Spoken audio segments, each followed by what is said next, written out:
जय सिया राम।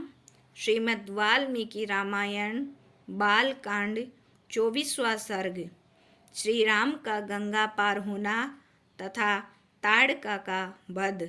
तत्पश्चात प्रभात काल में विश्वामित्र को आगे करके श्री राम और लक्ष्मण गंगा नदी के तट पर आए।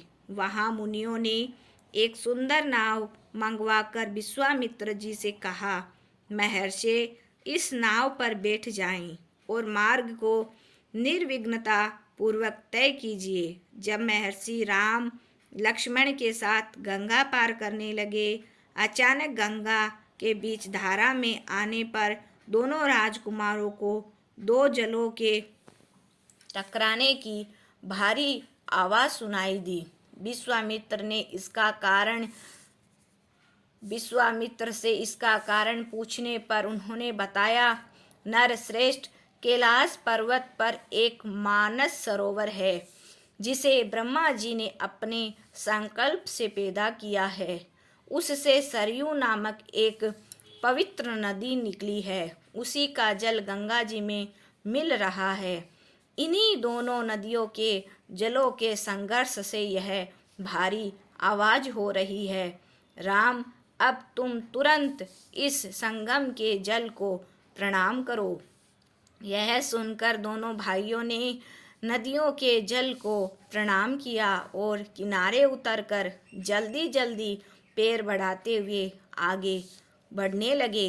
आगे एक भयंकर और वीरान वन देखकर श्री राम ने विश्वामित्र जी से पूछा, गुरुदेव, यहाँ तो भीषण स्वरों में सारे पक्षी चहचहा रहे हैं और चारों ओर सिंह, व्याघ्र, सूअर आदि हिंसक पशु ही विचरण कर रहे हैं। इस समय वन का क्या नाम है?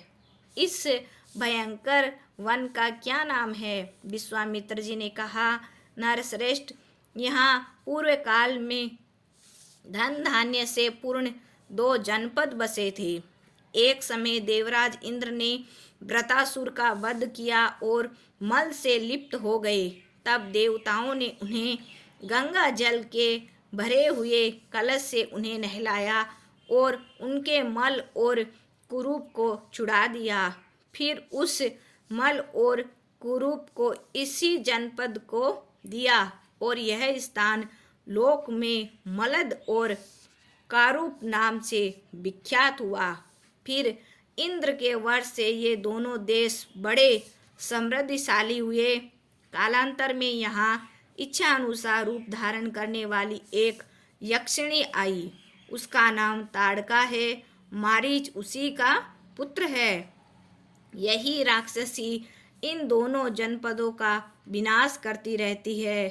तुम अब अपने बाहुबल का सहारा लेकर उस दुराचारिणी को मारकर यहाँ के लोगों को निष्कंटक बना दो। इस प्रकार श्री वाल्मीकि निर्मित आर्ष रामायण आदि काव्य के बालकांड में 24वां सर्ग पूरा हुआ। जय सिया राम। जय जय सिया राम।